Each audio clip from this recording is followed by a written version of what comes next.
Hello everyone. आज का हमारा टॉपिक है कॉमेरेंस। तो कॉमेरेंस भी एक तरह के फाइटोकेमिकल हैं, प्लांट में मौजूद एक केमिकल हैं जो बेसिकली प्लांट के, अगर प्लांट में फंक्शन की बात करें तो प्लांट के डिफेंस करते हैं, रक्षा करते हैं अगेंस्ट माइक्रोबियल अटैक नहीं होने देते।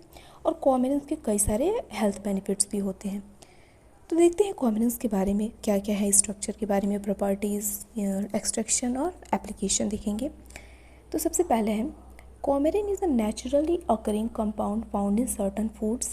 They can be found in the integument of seeds, fruit, flowers, root, leaves and stems. Although the largest concentration is generally in fruits and plants.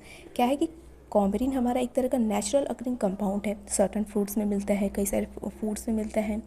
कहाँ कहाँ मिल सकते हैं हमारे कॉम्बिनेंस मिलते हैं? सीड्स के इंटेग्यूमेंट्स में मिलते हैं, फ्रूट्स में मिलते हैं, फ्लावर्स में कॉम्बिनेंस प्रेजेंट होता है, रूट्स में, लीव्स में, स्टेम्स में। लेकिन सबसे ज़्यादा जो इसका कंसंट्रेशन होता है वो फ्रूट्स और फ्लावर्स में ज़्यादा मात्रा में हमें कॉम्बिनेंस मिलते हैं। ठीक। सेकेंड पॉइंट है coumarins are secondary metabolites of higher plants few micro organism just like bacteria and fungi and sponges. जो हमारी कॉमेरेंस है वो भी एक तरह की सेकेंडरी मेटाबोलाइट है, हायर प्लांट्स में होती हैं। कुछ माइक्रो ऑर्गेनिज्म में भी प्रेजेंट होते हैं जैसे बैक्टीरिया और फंगाई हो गई, और कुछ स्पॉन्जेस में भी हमारी कॉमेरेंस पाई जाती हैं। थर्ड पॉइंट है the function of this type of end product of secondary metabolism is related to defence mechanism against herbivores and attack by microorganism. जो इनका फंक्शन है ना, एक बेसिक फंक्शन कह सकते हैं हमारी कॉमेरेंस का, तो वो क्या है कि प्लांट की वो डिफेंस करे, रक्षा करे हर्बीवोर्स के द्वारा। कुछ ऐसे वो केमिकल रिएक्ट करेंगी कि प्रोड्यूस करेंगी कि हर्बीवोर्स का अटैक ना हो उस पर, और माइक्रो ऑर्गेनिज्म का अटैक नहीं, वो एंटी माइक्रोबियल प्रॉपर्टीज़ होती हैं इनके पास, अभी हम बात करेंगे। ठीक। तो ये इनकी कुछ बेसिक्स इंट्रोडक्शन है, जो इनका फंक्शन है बेसिक जो, तो ये है। नेक्स्ट फोर्थ पॉइंट है natural coumarins are generally unsaturated lactones and comprise another class of compound C6C3। ये इंपॉर्टेंट बात है, जो हमारी कोमेरेंस है ये क्या है, इनको लैक्टोन्स के ग्रुप में आता है। लैक्टोन होती है हमारी वो भी अनसैचुरेटेड लैक्टोन, और जो इनका स्ट्रक्चरल कह सकते हैं स्केलेटन होता है वो C6C3 होता है। ठीक। नेक्स्ट पॉइंट है coumarin appears as a colourless और वाइट सॉलिड इन इधर क्रिस्टल फॉर्म और फ्लेक्स। जो हमारी कोमेरिन होती है वो एक सॉलिड फॉर्म में वाइट पाउडर की तरह नज़र आती है बिल्कुल, या फिर कलरलेस लेकिन वाइट पाउडर मोस्टली होता है, या फिर फ्लेक्स मतलब होता है कि बिल्कुल स्मूथ, कोई एकदम पतला थिन शीट को कह सकते हैं फ्लेक्स। तो ये जनरली पाउडर फॉर्म में रहती हैं, वाइट पाउडर फॉर्म में रहती हैं। नेक्स्ट पॉइंट है it has a pleasant and fragrant vanilla odour with a bitter aromatic burning taste. Coumarins का एक प्लीजेंट बहुत ही अच्छा और खुशबू होता है, वनीला ऑर्डर होता है, और थोड़ा टेस्ट इनका बिटर होता है, कड़वा होता है, एरोमेटिक बर्निंग टेस्ट होता है। नेक्स्ट पॉइंट है coumarin is the precursor for the pharmaceutical drug warfarin. जो हमारी कोमेरिन है वो हमारी एक फार्मास्यूटिकल ड्रग है, वारफेरिन है, उसका प्रीकर्सर मतलब कह सकते हैं कि उसी से हमारी बनाई जाती है, डिराइव की जाती है, because of its anticoagulant property. क्योंकि इसके पास प्रॉपर्टीज़, इसके पास कोमेरिन की एंटी कोआगुलेंट प्रॉपर्टी होती है। एंटी कोआगुलेंट मतलब ब्लड क्लॉट नहीं होने देगा। Properties and ability to compete with vitamin K in the coagulation process. और विटामिन के को कह सकते हैं कि वो कम्पीट करती है कि जल्दी से हमारा जो एंटी कोआगुलेंट है, क्योंकि ये तो कोआगुलेशन नहीं हो सकती। ठीक। नेक्स्ट है almost all the natural coumarins have an oxygenated substituent at position 7 either free as in hydroxylated umbelliferone और combined methyl sugar etc in other derivatives। अभी स्ट्रक्चर देखेंगे हम, तो ये कह रहा है कि जो 7th पोजीशन पे होता है वो मोस्टली जो हमारी जनरली होती हैं कोमेरेंस, उसमें ऑक्सीजन ग्रुप होता है, वो ऑक्सीजन सब्स्टिट्यूटेड होते हैं। या तो अकेले हो सकता है, या फिर हाइड्रोक्सीलेटेड हो सकता है, मतलब OH फॉर्म में हो सकता है, या फिर मिथाइल हो सकता है सब्स्टिट्यूएंट, शुगर हो सकते हैं सब्स्टिट्यूएंट उस हमारे डायग्राम में, स्ट्रक्चर में। अब आ गया केमिकल स्ट्रक्चर ऑफ कोमेरेंस। तो the coumarin chemical structure contain a benzene ring fused to an alpha pyrone ring. जो कोमेरिन होती है हमारी बेसिक जो स्केलेटन है इसका, तो एक बेंजीन रिंग होती है और एक अल्फा पैरोन रिंग होती है। अल्फा पैरोन रिंग मतलब उसमें एक ऑक्सीजन ग्रुप रहता है। ठीक। ये है हमारी जो डायग्राम आप देख रहे हैं। फॉर्मूला इसका होता है C9H6O2। 9 कार्बन होते हैं, हाइड्रोजन 6 होते हैं और O2 होता है। It belongs to the benzopyrone chemical class and considered as a lactone. अभी हमने बात की, इसको बेंजोपायरोन क्लास में रखा जाता है और इसको एक लैक्टोन के कैटेगरी में रखा जाता है, अनसैचुरेटेड लैक्टोन। इसका बेसिक डायग्राम देखिए, एक बेंजीन रिंग है तो समझ में आ रहा है पहला वाला। उसके बाद एक अल्फा पायरोन रिंग होती है जिसमें देखिए थर्ड और फोर्थ जो हम कहते हैं जो कार्बन है वहाँ पे डबल बॉन्ड है। सेकंड पोजीशन पे O ग्रुप है, ऑक्सीजन है, पहले पोजीशन पे ऑक्सीजन है। ठीक। तो ये इसका जनरल स्केलेटन है, सिंपल है। अब क्लासिफिकेशन की बात करते हैं कि कोमेरिन्स को कैसे क्लासीफाई किया जाता है। तो सबसे पहला आता है सिंपल कोमेरिन्स। सिंपल कोमेरिन मतलब बिल्कुल जो कोमेरिन है, सिंपल कोमेरिन में coumarin itself and dihydro coumarin आता है। यह है कोमेरिन का स्ट्रक्चर। अभी हमने देखा डाईहाइड्रो कोमेरिन क्या होता है, सेम स्ट्रक्चर, स्केलेटन तो सेम ही है। यहाँ पे जो थर्ड और फोर्थ पोजीशन है, यहाँ पे जो हमने थर्ड और फोर्थ पोजीशन, यहाँ पे डबल बॉन्ड है, लेकिन यहाँ पे डबल बॉन्ड नहीं होता है हमारी डाईहाइड्रो कोमेरिन में। दूसरा जो होता है उसको कहते हैं फ्यूरोकोमेरिन। ये सब क्लासिफिकेशन है कोमेरिन्स के, कह सकते हैं अलग अलग टाइप्स हैं। फ्यूरोकोमेरिन्स क्या होते हैं कि these are formed in the result of furan ring and coumarin condensation in 6-7 position और 7-8 डेरिवेटिव। फ्यूरोकोमेरिन में क्या होता है कि फ्यूरॉन रिंग और कोमेरिन आपस में कंडेंस करते हैं, या तो 6-7 पोजीशन पे या फिर 7-8 पोजीशन पे। यहाँ पे डायग्राम देखिए, पहला एग्जाम्पल है सोरालेन है। यहाँ पे देखिए 6-7 पोजीशन पे जब एक सब्स्टिट्यूएंट लग जाता है, कोई ग्रुप लग जाता है, तो यहाँ पे है, तो जब 6-7 पोजीशन पे लगता है तो हमारा एग्जाम्पल हो जाएगा सोरालेन। और स्ट्रक्चर सेम है, देखिए जो हमारी कोमेरिन का बेसिक स्ट्रक्चर है, कार्बन नंबर 1 से देखिए 1 2 3 4 5 6, यहाँ पे 6-7 पोजीशन पे एक सब्स्टिट्यूएंट ग्रुप लग गया है कोमेरिन और फ्यूरान रिंग का कंडेंसेशन के द्वारा। तो जब 6 पोजीशन पे लगता है तो एग्जाम्पल सोरालेन हो जाता है। जब 7-8 डेरिवेटिव मतलब 7-8 पोजीशन पे कोई सब्स्टिट्यूएंट लग जाता है, यहाँ पे लगा है हमारा, तो ये एग्जाम्पल हो जाएगा एंजेलिसिन का। यहाँ पे देखिए 7-8 पोजीशन पे एक ग्रुप लग गया है, इसको हम कह रहे हैं एंजेलिसिन। तो ये हमारा दूसरे तरह के कोमेरिन्स होते हैं जिन्हें हम फ्यूरोकोमेरिन कहते हैं। नेक्स्ट है हमारा पायरेनो कोमेरिन समझ में आ रहा है कि ये पैरन रिंग होगी, इसमें पैरन रिंग तो उसका बेसिक स्केलेटन है। ये कैसे बनते हैं, तो these are the result of coumarin with 2-2 dimethyl pyran in position 5 6 6 7 और 7 8 and may have constituent in any rings. Pyranocoumarins में 5-6 पोजीशन, 6-7 या 7-8 पोजीशन पे एक सब्स्टिट्यूएंट ग्रुप लगा रहता है जिसको 2-2 डाईमिथाइल पायरेन कहते हैं, वो लगा रहता है। डायग्राम देखिए, यहाँ पे देखिए बेसिक स्ट्रक्चर सेम है। 6 यहाँ पे जो हमारी है 1 पोजीशन, 2 पोजीशन पे 3 पोजीशन, और देखिए CH मिथाइल ग्रुप लगा है दोनों जगह पे, तो ये हमारी होती है 2-2 डाईमिथाइल 2 ग्रुप लगा है ज़ेनथाइलेटिन। ये एग्जाम्पल है 5-6 पोजीशन पे हमारा जो लगा है, तो ये इसका एग्जाम्पल है हमारा पायरेनोकोमेरिन का।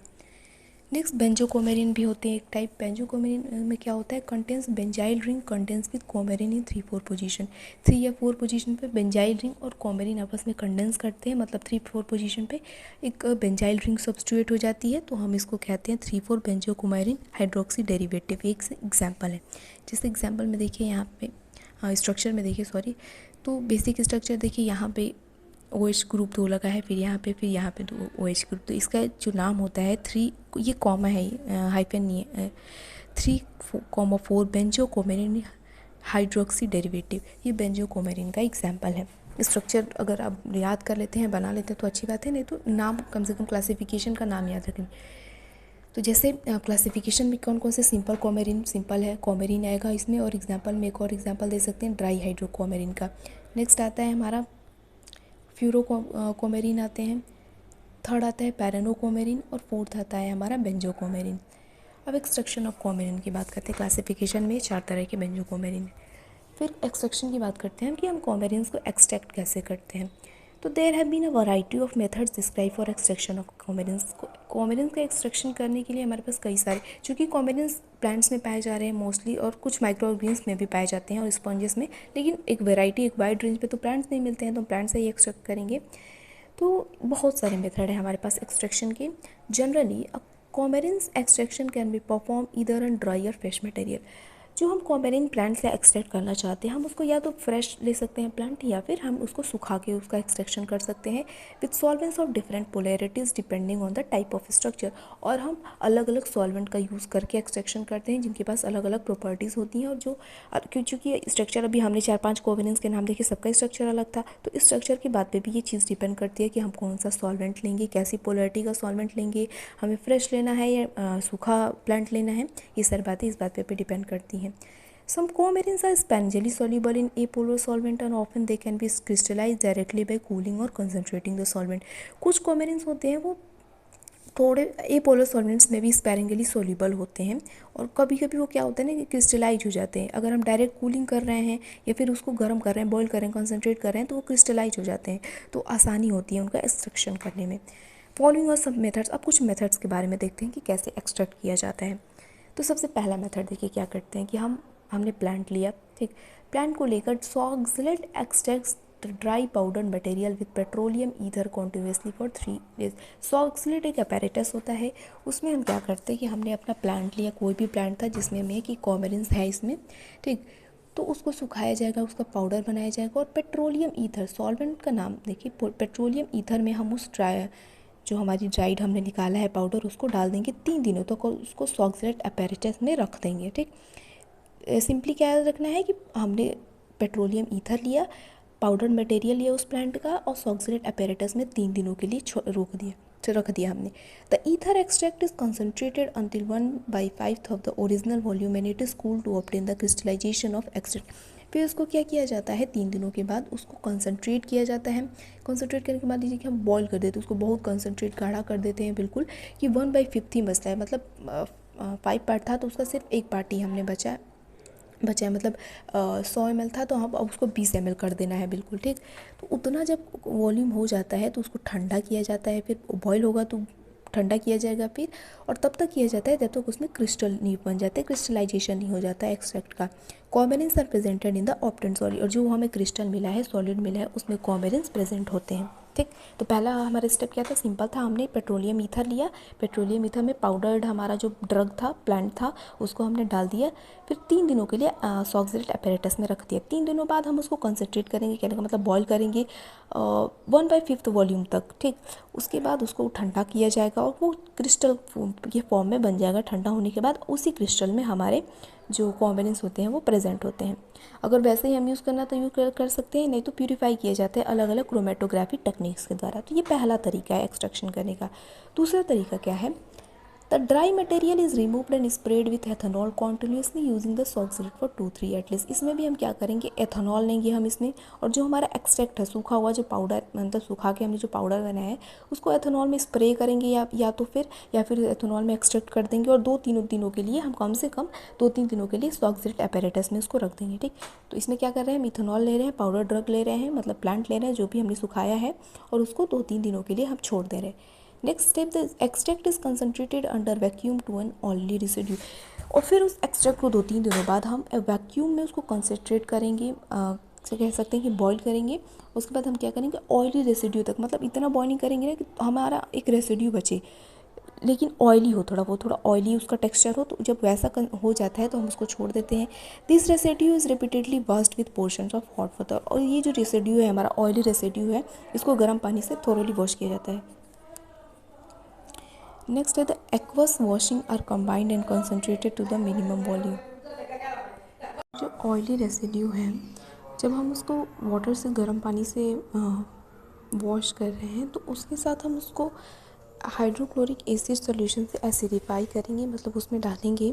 उसके बाद उसको 30 मिनट तक बॉईल किया जाएगा उस सॉल्यूशन को, ठीक। फिर if some precipitate appears it is filtered and the solution is allowed to cool. उसके बाद अगर कोई फिल्ट्रेट हमें मिलता है, कोई चीज़ प्रेसिपिटेट हो गई है, तो हम उसको फ़िल्टर कर लेंगे, और उसके बाद उस सॉल्यूशन को ठंडा करने के लिए छोड़ दिया जाएगा। फिर the crystals are collected by filtration and found there in the coumarins. उसके बाद जो क्रिस्टल हमें मिलेंगे ठंडा होने के बाद, उसको फ़िल्टर किया जाएगा, और उसी में हमें अपना कॉमेरिन्स मिलेगा, वहीं पे प्रेजेंट रहेगा। उसको प्यूरीफाई अगर हम करना चाहें और प्योर फॉर्म में, हमें वो क्रूड कह सकते हैं कि कॉमेरिन रहेगा। उसको प्यूरीफाई करेंगे तो हमारे पास प्यूरीफिकेशन की क्रोमेटोग्राफिक टेक्निक्स हैं, वो सारे परफॉर्म किए जाते हैं। तो ये हमारा दूसरा तरीका है। तीसरा तरीका क्या है, available materials are extracted with ethyl ether और by successive maceration with the Soxhlet apparatus. इसमें भी हम क्या करते हैं, जो भी हमारे पास प्लांट का पार्ट है या प्लांट है, उसको सुखाएंगे, पाउडर या कुछ भी बना सकते हैं ऐसे ही। उसको हम इथाइल ईथर में, सॉल्वेंट अलग अलग है इसमें, इथाइल ईथर में एक्सट्रैक्ट निकालेंगे सिंपल, और उसके बाद उसको कंसनट्रेट करेंगे जब तक वो सूख नहीं जाता तब तक, और उसी में हमारा कॉमेरिन मिला रहेगा। फोर्थ तरीका है हमारा, fourth, the dried and ground plant material is extracted with acetone continuously in a Soxhlet apparatus for at least 3 days। इस जो हमारा ये वाला तरीका है, इसमें क्या किया जाता है, जो भी हमारे ड्राइड या ग्राउंड प्लांट मटेरियल है हमने लिया है, उसको सुखाया हुआ है, उसको सॉक्सिलेट अपैरेटस में एसीटोन में 3 दिनों के लिए छोड़ देंगे ताकि सारा एसीटोन में हमारा एक्सट्रैक्ट आ जाए, एक्टिव इंग्रेडिएंट्स आ जाए। उसके बाद क्या किया जाए, and the extract is concentrated to dryness giving a residue that contains the coumarin. उसके बाद उस एक्सट्रैक्ट को कंसनट्रेट किया जाएगा और उसी में हमारा कॉमेरिन रहेगा। तो ये चारों तरीके में हमने देखे बेसिकली सॉल्वेंट सबके अलग अलग है, तरीका सबका एक ही है कि हमें कंसनट्रेट करना है, कूल करना है और अपना रेसिड्यू जो भी है उसमें से कॉमेरिन को निकाल लेना है। नेक्स्ट है purification and separation of coumarins contained in various extract could be perform by using chromatographic columns using as a carrier aluminium oxide and a solvent the electrotropic series. Purification और separation के लिए ये बताया जा रहा है कि हम क्रोमेटोग्राफिक टेक्निक्स के द्वारा कर सकते हैं, जिसमें हम कैरियर को हम एल्युमिनियम ऑक्साइड ले लेंगे और जो सॉल्वेंट होता है हमारा, क्रोमेटोग्राफी आपने अगर पढ़ा है तो कैरियर और सॉल्वेंट समझ जाएंगे, उसको हम क्या करेंगे, इलोट्रॉपिक सीरीज़ ले लेंगे। उसमें जैसे कि बेंजीन हेक्सेन ले सकते हैं, बेंजीन ले सकते हैं, या फिर क्लोरोफॉर्म ले सकते हैं, chloroform acetone in proportion of a linear gradient to pure acetone. ये सारी चीज़ें हम ले सकते हैं सॉल्वेंट के रूप में प्यूरिफाई करने के लिए। मतलब हमने एक्सट्रैक्शन से अपना कॉमेरिन निकाल लिया है, तो वो अगर क्रूड कॉमेरिन है तो हम उसको प्यूरिफाई करने के लिए क्रोमेटोग्राफी परफॉर्म करते हैं। नेक्स्ट आइडेंटिफिकेशन टेस्ट की बात करें कि हम कैसे पहचान सकते हैं कि हाँ कॉमेरिन है कि नहीं है। तो पहला तरीका, इसमें भी 3-4 तरीके हैं, 3-4 टेस्ट है कह सकते हैं। पहला तरीका है सिंपल कि हम तीन वॉल्यूम से समझिए, मान लें कि हम 3 ml मिलीलीटर प्रोपाइल ग्लाइकोल लेंगे, फिर 5 ml एसिटिक एसिड लेंगे और 43 ml वाटर लेंगे।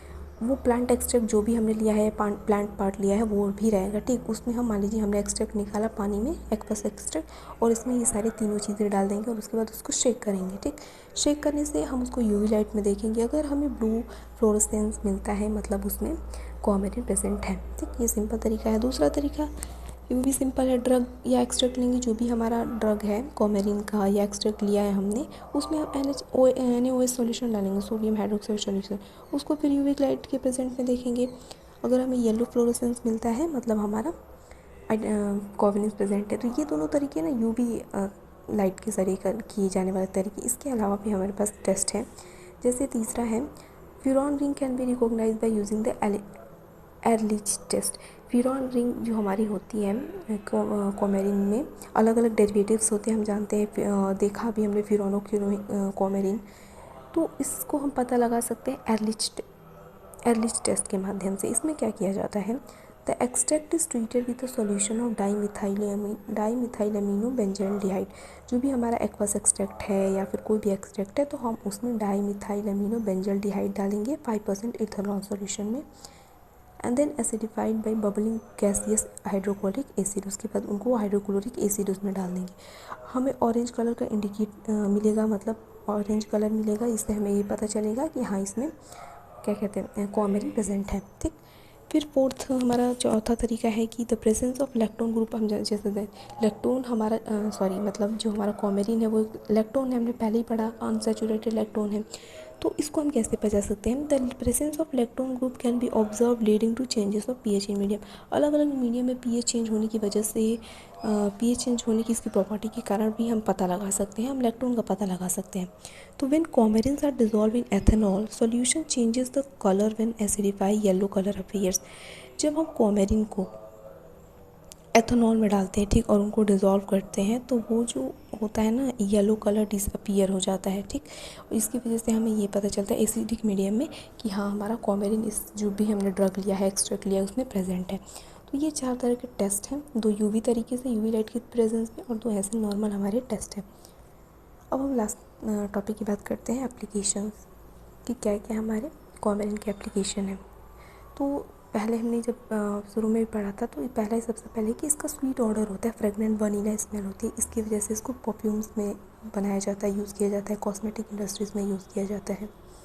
तो पहला है it has a sweet order because of that coumarin has been use in perfumes. Sweet order होता है इसीलिए कॉमेरिन का यूज़ परफ्यूम बनाने में किया जाता है। Next some coumarins prove to be enzymatic inhibitory agents, monoamine oxidase inhibitors. कुछ हमारे पास कॉमेरिन्स है ना, वो क्या कहते हैं, वो उनके पास एंजाइम इनहिबिटरी प्रॉपर्टीज़ होती हैं, उनके पास वो एंजाइम्स के एक्शन को इनहिबिट कर सकते हैं। जैसे कुछ एंजाइम है हमारे पास कॉमेरिन जो मोनोएमाइन ऑक्सीडेज को इनहिबिट कर सकते हैं। फिर एसाइटिल कोलिनेटरेज है, इसको भी इनहिबिट कर सकते हैं। ब्यूटाइल क्लोरोनेस्टरेज, इसको भी इनहिबिट कर सकते हैं with great potential in neurodegenerative diseases. और ये चीज़ें जो इस एंजाइमेटिक एक्शन को ये रोक रहे हैं, तो इसका ये फ़ायदा है कि न्यूरोडेजेनरेटिव डिजीजेस को ये सब रोकने में मदद करते हैं कि वहाँ पे एंजाइमेटिक एक्शन को रोक देते हैं। तो एक इनका भी एप्लीकेशन या यूज़ कह सकते हैं हम, हमारे कॉमेरिन का है। Next they are also very photosensitive as they can be altered by natural light. ये बहुत ही फोटो सेंसिटिव होते हैं और ये नेचुरल लाइट से जो आती है इससे ये चेंज भी हो सकते हैं, अल्टर हो सकते हैं। These features are use in the isolation and analysis as well in unusual therapy such as photochemotherapy and industry of chemical sensor. और इनकी नेचुरल मतलब जो इनकी सेंसिटिविटी है, फोटो सेंसिटिविटी है, इसी प्रॉपर्टी के कारण इन्हें हम फोटो केमोथेरेपी में यूज़ करते हैं और केमिकल सेंसर्स में भी कॉमेरिन्स का यूज़ किया जाता है। नेक्स्ट है some of them are reported in folk medicine as traditional remedies drug for the treatment of respiratory diseases. कुछ केमेरिन्स को फोक मेडिसिन, ट्रेडिशनल मेडिसिन में भी यूज़ किया जाता है रेस्पिरेटरी डिजीजेज को ट्रीटमेंट के लिए। Next, the many pharmacological activities have been ascribed to coumarin such as anti-clotting, hypotensive, antimicrobial, anti-inflammatory and anti-tumor activities। coumarins के पास बहुत ही हेल्थ बेनिफिट है, मैंने पहले भी कहा उनके पास फार्माकोलॉजिकल एक्टिविटी बहुत ज़्यादा होती है। आप खुद देखिए, मतलब इनके पास एंटी क्लॉटिंग प्रॉपर्टी होती है, ब्लड क्लॉट्स को रोकते हैं। मतलब अगर जो बन रहा है, ब्लड क्लॉटिंग बहुत नहीं हो रही है तो उसको ठीक करते हैं। ठीक, हाइपोटेंसिव, अगर हाइपर टेंशन है किसी को तो वो ठीक करता है। ये एंटी माइक्रोबियल होता है, माइक्रोबियल अटैक को रोकता है। एंटी इन्फ्लेमेटरी होता है, स्वेलिंग को, इन्फ्लेमेशन को दूर करता है। और एंटी ट्यूमर एक्टिविटीज़ होता है, ट्यूमर नहीं फॉर्म होने देता। इसके अलावा इनके पास anti viral, anti cancer, anti hypertensive, anti adipogenic, cytochrome P45, cytochrome P450 inhibiting, anti hyperglycemic, antioxidant और न्यूरोप्रोटेक्टिव प्रॉपर्टीज़ होती हैं। मतलब ये शुगर लेवल को भी कम करता है, न्यूरोप्रोटेक्ट भी करता है हमारा। एंटी ट्यूबिकुलर होता है, इसके पास एंटी कन्वर्जेंट होता है। मतलब जो माइंड में जो प्रॉब्लम है, जैसे सीजर्स जिसे हम कहते हैं, माइग्रेन वगैरह, उसमें भी ये हेल्पफुल होता है। नेक्स्ट है Apiaceae family is a prominent food source of coumarin. जो हमारे एपियेसी फैमिली के फ्लावर्स फ्रूट्स होते हैं उसमें बहुत ही ज़्यादा मात्रा में कॉमेरिन पाया जाता है। जैसे कैरेट्स हो गया, celery, parsley, coriander, cumin, fennel, aniseed are present in culinary practice around the world and is used in food industry. और इसी वजह से इन्हें फूड इंडस्ट्री में भी यूज़ किया जाता है। Rutaceae also prove to contain a great number of coumarin with nutritional and economic interest, particularly the citrus and some other fruits such as bell। Rutaceae family में भी बहुत ज़्यादा मात्रा में कॉमेरिन्स पाए जाते हैं जो इकोनॉमिक बेनिफिशियल भी होते हैं, न्यूट्रिशनल तो होते ही हैं। जैसे सिट्रस में ऑरेंज हो गया, ये सब हो गया, बेल हो गया हमारा। तो ये सारी इकोनॉमिकल और बेनिफिशियल दोनों हैं हमारे लिए, हेल्थ बेनिफिट भी है इनका। कॉमेरिन डाइज, नेक्स्ट है coumarin dyes are extensively use as gain media in blue green tunable organic dye lasers. जो ऑर्गेनिक डाई लेजर्स होते हैं उसमें हमारा कॉमेरिन के डाइज का यूज़ किया जाता है। नेक्स्ट है they are also gain media के तौर पे। गेन मीडिया मतलब होता है जब कोई भी लेज़र्स में होता है, लाइट का जो पावर की एम्पलीट्यूड बढ़ाया जाता है, मतलब एम्पलीट्यूड एम्पलीफाई करने के लिए, लाइट की पावर को बढ़ाने के लिए, तो उसे गेन मीडिया कहते हैं। तो ऑर्गेनिक डाई लेज़र्स में कॉमेरिन का यूज़ किया जाता है गेन मीडिया के तौर पे। नेक्स्ट है they are also use as active medium in coherent OLED। OLED मतलब organic LED emitters and as an sensitiser in old photovoltaic technologies. जो हमारी OLED है उसमें कोहेरेंट एक्टिव मीडियम के तौर पे यूज़ किया जाता है। जो पहले फोटोवोल्टिक टेक्नोलॉजीज थी उसमें सेंसिटाइजर के तौर पे यूज़ किया जाता था। नेक्स्ट है some of the its derivative have been used as aroma enhancers in tobacco and certain alcoholic drinks. जो कुछ कॉमेरिन्स के डेरिवेटिव्स हैं वो एरोमा इनहेंसर मतलब खुशबू के लिए यूज़ किए जाते हैं टोबैको में और कुछ अल्कोहलिक ड्रिंक्स में। ठीक, तो कॉमेरिन्स में इतना ही। Thank you.